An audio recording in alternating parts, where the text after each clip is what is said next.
Hello, I'm D.K. Wall, author of novels and short stories. Whether it's a tale I'm spinning or a thought I'm sharing from my home here in Asheville, what you are about to hear is 100% true, except for the parts I made up. Welcome to Musings and Tales.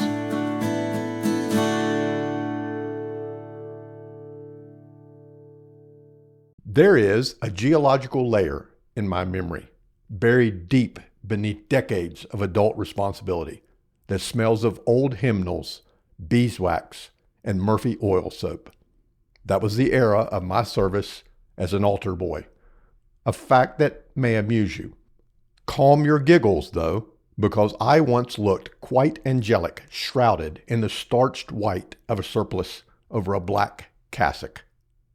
We used the term acolyte in the narrowest sense, reserved for the youngest and least experienced among us, those solely responsible for the lighting and extinguishing of candles. Most of the year, that involved only the 2 tall candles on the altar, a task of profound simplicity that placed them on the first rung on the ladder among altar boys. Oh, the opportunities for minor disaster were legion, even in this simple task. There was a specific order for lighting and extinguishing. You had to remember to ignite the taper, the small wick on the end of the long brass pole, before snuffing out the final altar candle, lest you be left with no flame at all, a crime of biblical implications. And of course, there was the cardinal sin of clumsiness, knocking a candle over with the brass snuffer bell while reaching for the flame. Rest assured, every single one of these blunders was committed at some point. The pressure on the lowly acolytes amplified as Christmas approached.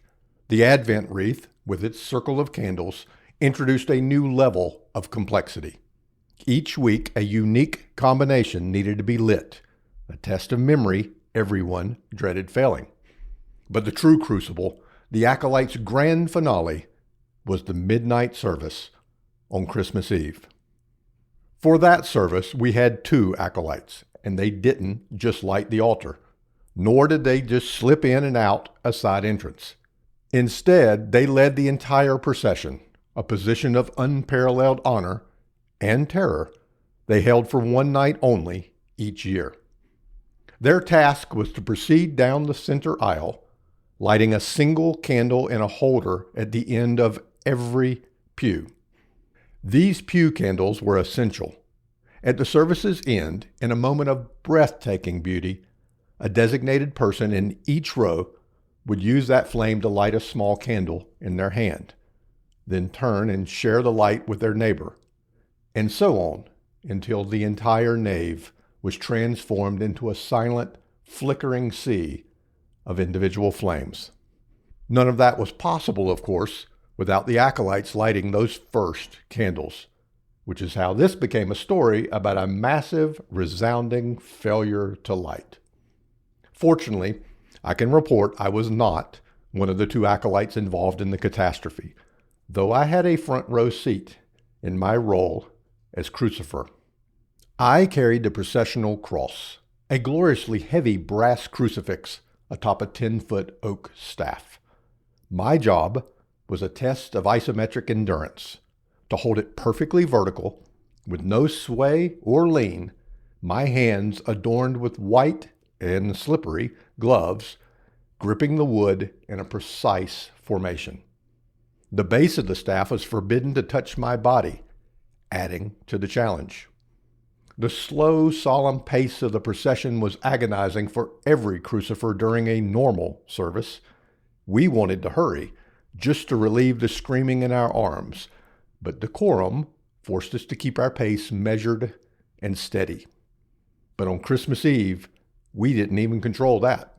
A crucifer on that night could move no faster than the pair of acolytes could ignite their targets, pew by pew. So yes, it's possible I mentioned to the 2 nervous acolytes that they might not want to dawdle. They took the warning to heart and made a single critical decision: a practice run. Unbeknownst to the reverend, the ushers, or the other altar boys, they arrived early. With the solemnity of a dress rehearsal, they walked the length of the empty nave, lighting each and every candle. Then they retraced their steps, extinguishing them one by one. With a successful practice under their cassocks, they returned to the sacristy, dutifully replaced the taper in the candle lighter to ensure the ability to light candles for as long as needed, and felt a sweet relief of confidence. All would have been perfect except for one ingenious yet catastrophic element. In years past, wax drips from the pew candles were a minor menace. A holder might get jostled, leaning perilously over the person seated underneath. With a single drop of hot wax, the recipient would utter a sudden yelp of surprise, punctuating a moment of solemn prayer. To avoid this, a pair of enterprising ushers installed a modern marvel: mechanical candles. They looked genuine, with real wicks and flames, but the flammable oil was safely contained inside a realistic-looking but plastic exterior, leaving no scalding, falling wax. The candles, however, had one tiny, insignificant, yet fatal design flaw. After being extinguished, the wick retracted inside the container. To be lit again, the candle had to be manually reset with a small lever at its base, which pushed the wick back out. You can see the disaster coming, can't you? A freight train of liturgical failure barreling down the tracks. The acolytes didn't know about the needed reset. The ushers were blissfully unaware of the earlier practice. We assembled in the narthex, the air thick with a nervous energy and the scent of winter coats. We watched the congregation fill every available seat.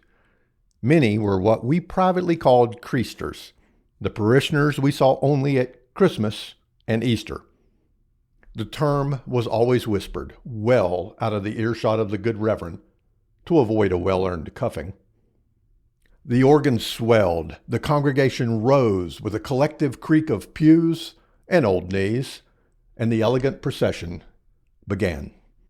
The two acolytes led, followed by a pair of banner bearers, then me with the cross, the choir, and finally bringing up the rear, the reverend, who had just admonished us to be on our absolute best behavior. My view of the unfolding disaster was limited because of the elegant banners in front of me. I only knew we had stopped at the first pew. I spied the brass candle lighters rise to their targets on both left and right. The flames from the tapers licked, danced, and caressed the tips of the pew candles. But the fire did not pass. The candles sat stubbornly dark.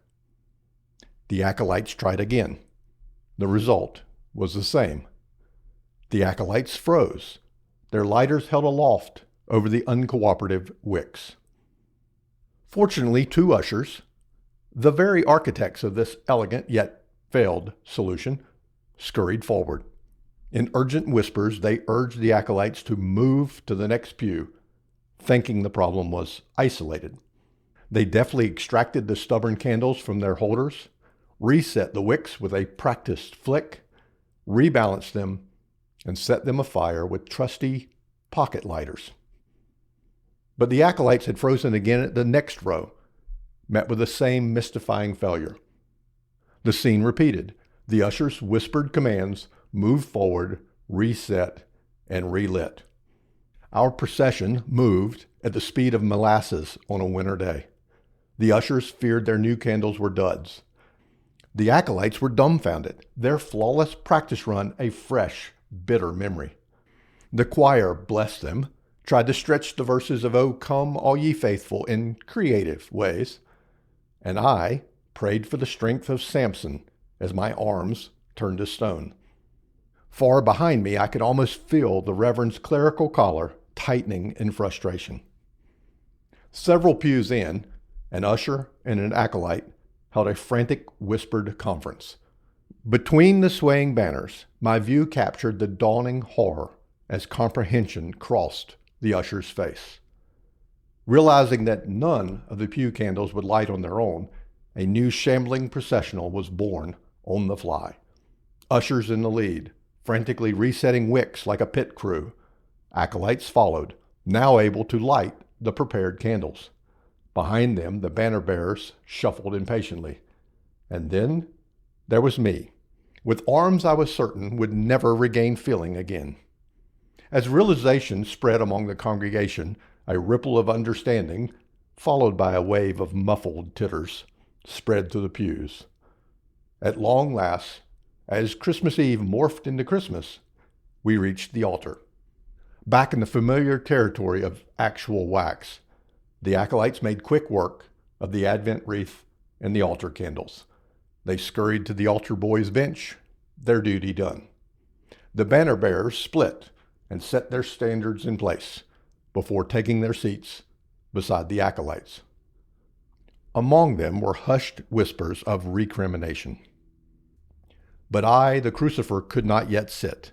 I had to remain, holding what now felt like a 2-ton burden, steady as a rock, as the entire choir filed past me and into the loft. Finally, mercifully, I heard the Reverend approach behind me, my signal to retreat. I settled the crucifix onto its stand and collapsed onto the bench. Still unaware of what had caused the travesty, I tried to catch the eyes of our offenders, but they had developed a profound interest in the floorboards. An hour later, the service culminated in that magical sea of candlelight, as beautiful as ever. And then I once again hoisted the cross into the air and led the choir out of the nave.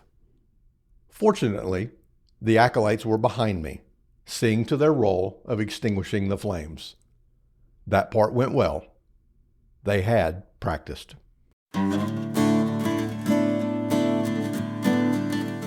Thank you for letting me bend your ear today. If you enjoy the yarns I spin here, I invite you to explore my novels and short stories over at my online home, dkwall.com. That's dkwall.com. It would also mean the world to me if you'd follow or share this podcast so these tales can travel a little further. Your interaction tickles those little computer gremlins that spread the news. Until the next episode of Musings and Tales, happy reading.